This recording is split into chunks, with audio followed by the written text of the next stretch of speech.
What is it like to be a bivocational pastor? That is a question that I get far more often than I expected. Well, hey everyone, my name is Pastor Bill. I have the privilege and honor of serving as the senior pastor of Berea Baptist Church here in Fredericksburg, Virginia. We are a church that exists to draw a broken and hurting world to a gracious and loving Heavenly Father. If you're ever looking for a church like that or you're in the neighborhood, I would invite you to come check us out at Berea Baptist Church. So I get this question far more often than I was expecting when I stepped into this senior pastor role here at Berea. What is it like to be bivocational? Now, first, I guess we need to explain, what does bivocational ministry mean? Now, your typical pastor, well, I guess that would depend on the kind of context you come from, but a lot of pastors work full time. That is their full time job. They spend their full time day hours in the church office, getting to do ministry, working on sermons, visiting people, doing that kind of work. I have a job outside of the church, so I'm bivocational. I do ministry as well as I do my other job. So, what does it look like to do ministry in a bivocational role? Because it doesn't mean that I have as many hours as a full time pastor does, but it also doesn't mean that I get to ignore certain ministry requirements that other pastors have that time to do. So, what does it look like to be bivocational? So I figured I'd just walk you through a typical week and kind of what that looks like day to day in my life as a bivocational pastor. First and foremost, it started with me and my wife setting expectations when I stepped into this role. We knew I was going to have to take on more ministry responsibilities than I'd previously done as the youth pastor here at Berea. So we had to have a conversation about, what does that look like, knowing that you're bivocational, knowing that you are going to have to spend extra time at the church outside of normal business hours. What is that going to look like? And we came to an agreement. Doesn't necessarily work for everyone, but an agreement that works for us is that we were going to agree to more nights at home than nights at the church.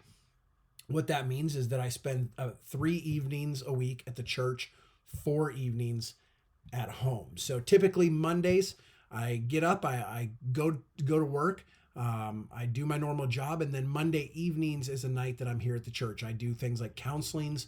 We have our monthly deacons meeting. It's when I try to schedule other meetings as well. But Monday nights are a night at the church, usually for meetings. Then Tuesday, normal job, but I'm at home in the evenings.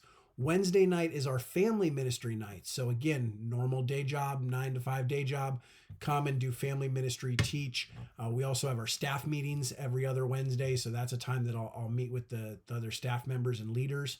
And then we'll have family ministry where I'll go and I'll teach a Bible study to our adults and to our students. And that's Wednesday night. Occasionally I'll have a meeting with someone either before family ministry or after, but that's our typical Wednesdays.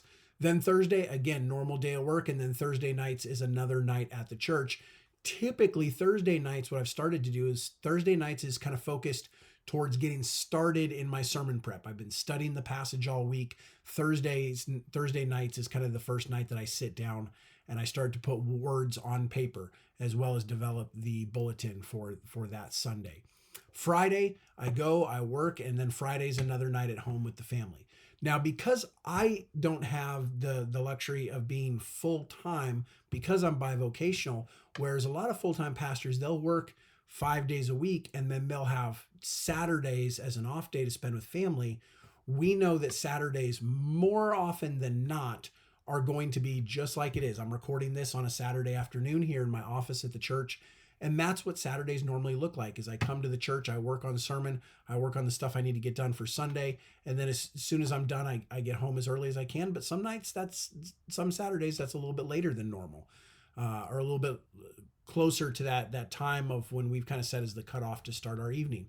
So Saturday evening, go home. Saturday evening's another night with the family. Although once the family kind of goes to bed, I usually go down to my home study and I work on my first edit to my sermon, just kind of looking for grammar things I want to say different, fixing all that kind of stuff. And that's Saturday evening. Sunday morning, I get up, I mark up my sermon. I have specific highlights that mean certain things on my sermon. So I get up Sunday morning and I mark up my sermon. I come in, I preach, and then Sunday afternoon usually is time with the family. We may go to lunch with some church members. Or we may have another event at the church. Like tomorrow, we've got a prayer service here at 4. So it'll be a lot more time tomorrow here. But typically Sunday, go home, relax with the family, and then get ready for another week of work. Now, a couple things that we need to understand here is just because this is our normal doesn't mean that other things don't come up. For example, if I get a call and my wife knows this and she's on board with this because this is part of ministry, if we get a call on a Tuesday, a night I would typically be at home, that someone's in the hospital, we know that I'm heading to the hospital to go visit that person and be with them, and then we'll make up that time together at another time. Ministry things can't always be scheduled, and we know that, I know that, my wife knows that, so we have to schedule that stuff and kind of make up for that in another time, because we can't tell someone, neither one of us, me or my wife, is comfortable telling someone, hey, he can't come visit you because this is our time together. So that's just an agreement that we've worked through and we constantly communicate on. But bivocational ministry, I would say this, is one of the most challenging things to do. It'd be really easy to just make ministry full-time work and have full-time hours. That's your only focus, dedicates more time to being at home and all those kind of things. Bivocational ministry is hard, but it's very rewarding. Here's what I mean by that. Typically, a pastor will tell their church that they need to be evangelizing, they need to be outreaching the lost, but then they'll hold up in a church office all week. They'll never get outside the church. They're not doing what they're telling their people to do.